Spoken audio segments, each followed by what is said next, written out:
आपको ग्राम्य जीवन की कुछ झलकियाँ आपको दिखाते हैं। ये इनको ओबरा कहा जाता है। इसकी छत ऐसी होती है, जिसको गढ़वाले भाषा में मलूट कहते हैं। इसकी छत ऐसी होती है, छत इसके ऊपर दूसरा होता है। ये फिर इसके ऊपर ये है, इसको भी ओबरा कहते हैं। ग्राउंड फ्लोर इसकी लकड़ी के और लकड़ी के ही पट्टे फट्टे लगाए जाते हैं। देखिए, ये राजमा के फलियां हैं। इनको सुखाया गया है, कुछ निकाल दी गई है और इनको फिर डंडे से कूटा जाएगा।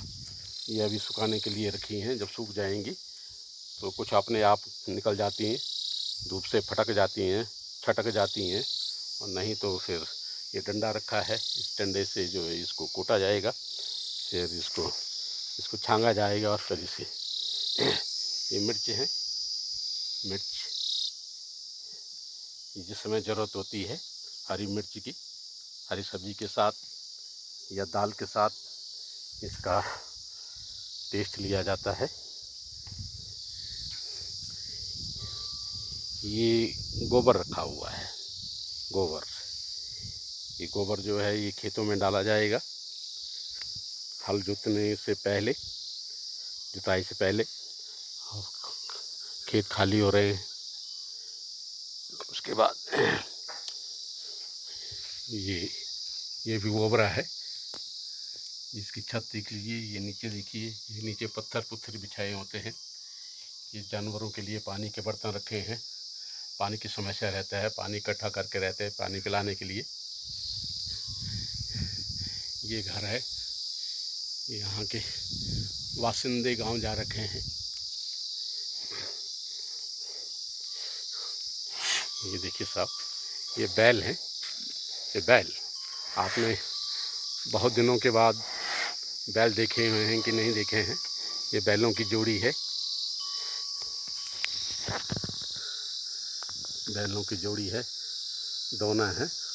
और इसमें बैलों में भी जब जुताई के लिए ले जाया जाता है तो राइट हैंड लगाया जाता है, बैल बांधा जाता है उधर जुए के नीचे, और लेफ्ट हैंड का। यदि गलत लगाएंगे, आपका दाएं हाथ है, जो दाएं हाथ वाला बैल है वो हमेशा दाएं हाथ ही रहता है और बाएं वाला बाएं हाथ रहता है। और उसी हिसाब से खेत में जोतते समय दाएं हाथ का बैल दाएं तरफ रखा जाता है और बाएं तरफ। यदि गलती से वो हो गए तो ये जुताई नहीं करते हैं, खींचतान होती है और ऐसे में हल नहीं लगाया जाता है।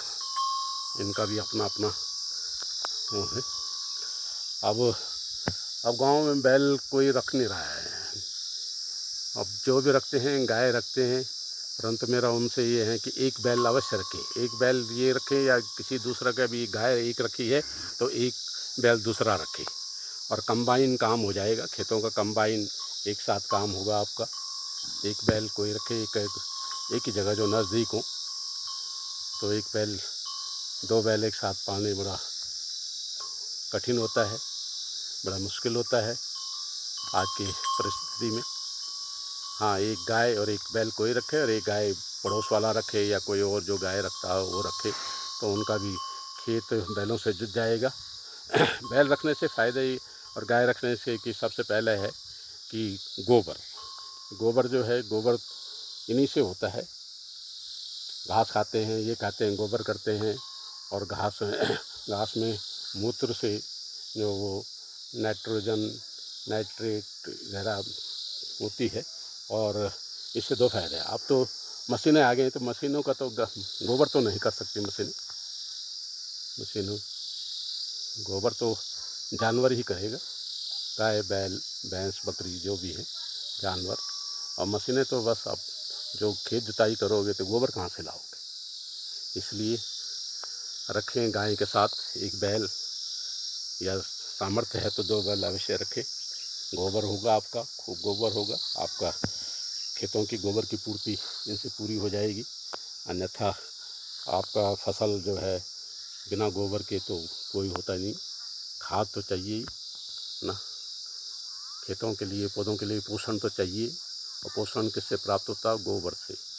अब यूरिया डाल करके तो वो यूरिया जो है पौधे ग्रहण करते हैं, वहीं हमारे शरीर में जाता है, भिन्न भिन्न प्रकार की बीमारियां होती हैं जिसका कोई समाधान भी नहीं होता है।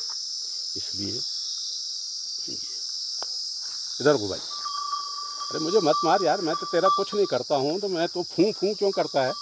मेरे पास डंडा है, तो एक लगेगी तो फिर तो कहेगा यार मार दिया मुझे बिना कसूर के। तो इसलिए मुझे मत डराया करना, मैं डरता हूँ तेरे से, ऐसी बात नहीं है, मैं तो पूरी तरह डरता हूँ तेरे से।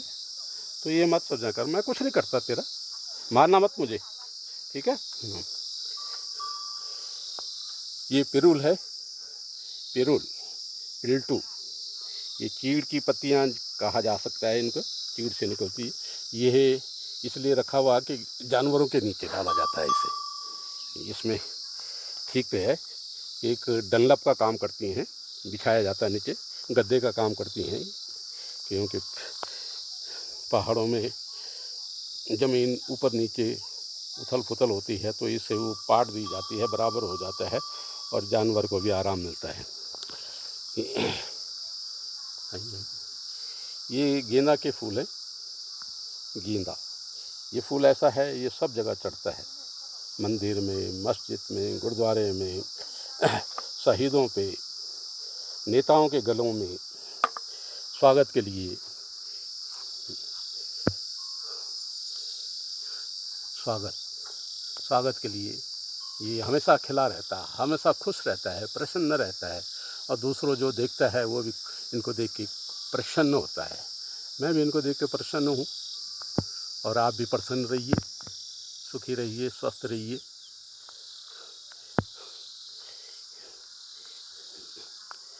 ये है ग्रामीण जीवन, ये पिरुल है, ये यहाँ पे इकट्ठा करके जंगलों से बीन के लाया जाता है, मतलब इकट्ठा किया जाता है।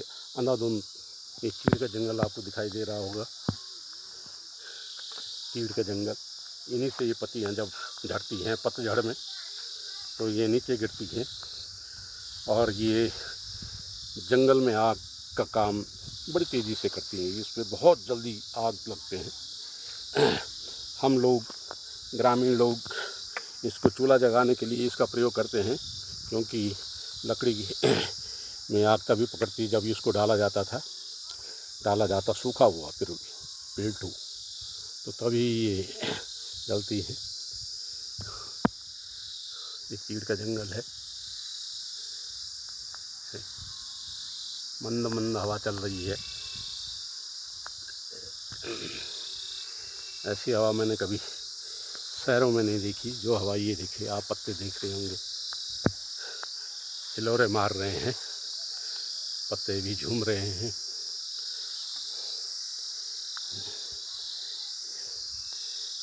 हवा सबके लिए चाहिए, आप घास, पेड़ पौधे सभी के लिए सूर्य की रोशनी, हवा, ऊर्जा, ये सब चाहिए।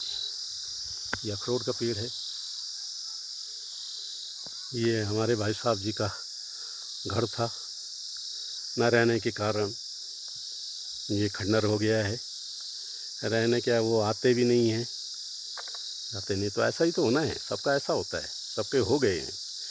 अब हमारे जो आने वाली पीढ़ी है, संतान, उनको तो पता भी नहीं होगा, और पता भी होगा तो उनको तो यहाँ तो ये काटा गया है, घास फूस काट दिया गया है, वो आएंगे तो यहाँ तो यहाँ तो चीड़ के पेड़ सूखे होंगे, झाड़ियाँ होंगी, कंटीली झाड़ियाँ इसमें हैं, इसमें भी कंटीली झाड़ियाँ आगे हैं। यहाँ पर बाघ का भय है, लेपर्ड, इसलिए मैं आगे नहीं जा रहा हूँ। पता लगा मुझे दबोच लिया, और उसका तो भला हो गया, अब मेरा नाम श्री नाम सत्य हो गया, तो इसलिए आगे नहीं जाता हूँ, जा रहा हूँ फिर भी जा रहा हूँ, डंडा मेरे हाथ में है, उसको भी अपनी डर होगी।